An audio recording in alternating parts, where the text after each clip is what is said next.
Samsung sells this smartphone for $95, and replacement screens are just $15, and replacement batteries are $17. Does that sound too good to be true? Yes, it does.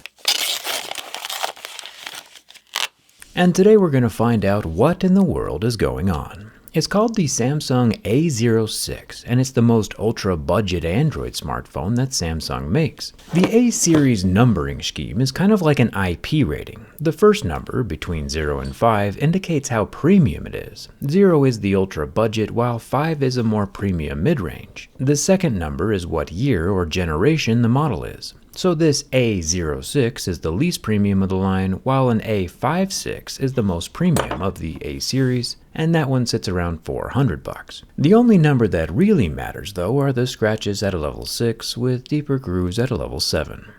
This $95 smartphone uses real tempered glass, and we're off to a good start. There is a front-facing 8-megapixel teardrop selfie camera under a super thin earpiece slit. Making our way over to the blue sides of the phone, we find an interesting frame profile and a whole lot of plastic. The plastic power button and plastic volume rocker are on a raised plastic plateau, and the plastic power button doubles as a fingerprint reader. Neither of the plastic buttons are removable though, which is interesting. Must be a feature reserved for the more premium Galaxy series. The top of the A06 has a noise-canceling microphone, and the left side has a whole lot more plastic. And get a look at this. The SIM card tray is cartoonishly long, with enough room inside for 2 SIM cards and a 1 terabyte SD card. Thumbs up for that. Why SD cards are exclusively reserved for budget phones, we'll never know, but there's also no rubber ring for the waterproofing. Probably because the A06 has no official ingress protection rating. We'll have to take a closer look from the insides here in a second. The bottom of our phone has a headphone jack, 25-watt fast-charging USB-C port, and the singular loudspeaker opening. Basically, if you pay less for your phone, you get more features, like a headphone jack and SD card slot.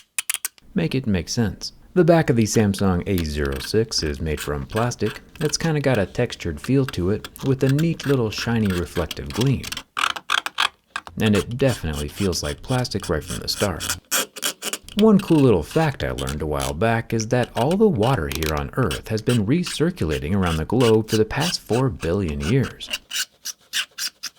Which means if you go to drink water, as you should, there's a statistically high chance that each sip contains molecules that once passed through a dinosaur. Which is fun to think about. Dinosaurs are awesome. Where was I? Oh, yes, the cameras. The A06 has 2 cameras, a 2-megapixel depth camera on the bottom and a 50-megapixel main camera up top, with a plastic-covered single LED flash off to the side. It's extremely important to note, though, that the cameras can only record video in 1080p. So the camera category definitely takes a hit at $95, but it's also just $95, so we can't complain too much. The front screen is a 6.7-inch 720p 564 nit display that is LCD. That explains a whole lot. LCD displays get the job done, of course, but they cost a fraction of their OLED counterparts. For example, Apple's budget phone, the iPhone 17e, has an OLED screen replacement that costs $229, while the Samsung A06 LCD screen replacement is just $15. Incredibly cheap. You can tell it's LCD by the way the pixels go black and then mostly recover after the heat is removed. Finally, it's the moment of truth. How strong is a $95 ultra-budget Samsung phone? Will the A06 survive, or is it time for our dinosaur friend to go extinct for a second time?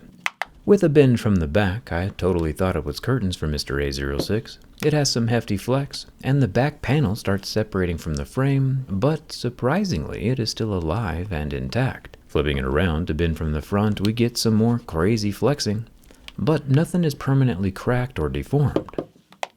Look at that back panel just rippling away from the phone body. I'm kinda shocked it's still alive, to be honest. The $95 Samsung A06 survives my durability test and lives to display another day. Plus, now that the back panel is separated, the teardown just became a whole lot easier. Plastic-backed phones are indeed my favorite.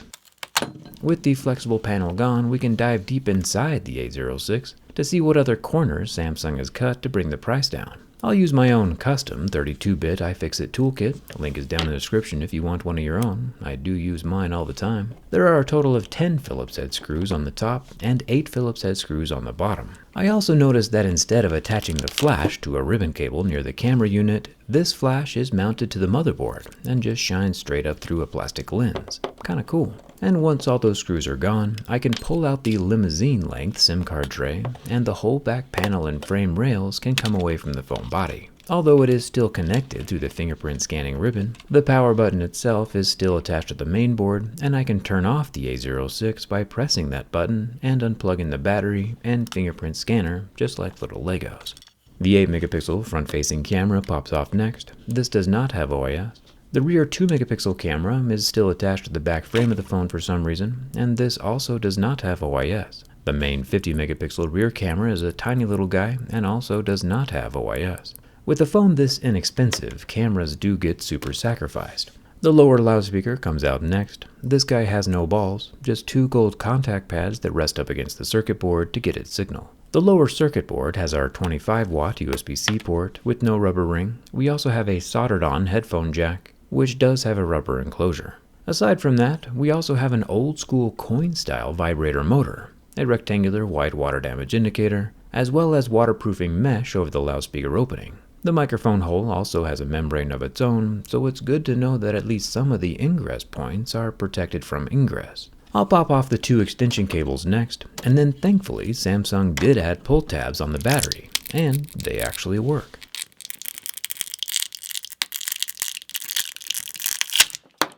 They work well enough that the motherboard flies out too. My bad. This battery is 5,000 milliamp hours, and replacements can be found online for less than $20. Wild. Taking a closer look at the motherboard, the main chip is a MediaTek Helio G85 processor from 6 years ago, and it's about 30 times less powerful than a Snapdragon 8 Elite Gen 5, which this is probably where most of the cost savings come from. The triple-stacked SIM card tray parking garage is on the back, along with a tiny square of thermal pad for the tiny processor. Since the processor isn't processing a whole lot, it doesn't need very much thermal dissipation. But, sometimes actual dinners are more important than chicken dinners, if you know what I mean. And if you just need a phone for phone calls and basic internets, then this A06 definitely gets the job done. All for $95, and you can't really argue with that. Plus the fact that it can be durability tested, completely disassembled and reassembled, and still survive is just frosting on the cake. Nice work, Samsung, although it would be nice to let us have some SD card slots back in the more premium devices. Maybe think about it. And if you need a smartphone toolkit for your next project, I'll leave a link down in the description. What budget phone should I test next? And thanks a ton for watching. I'll see you around.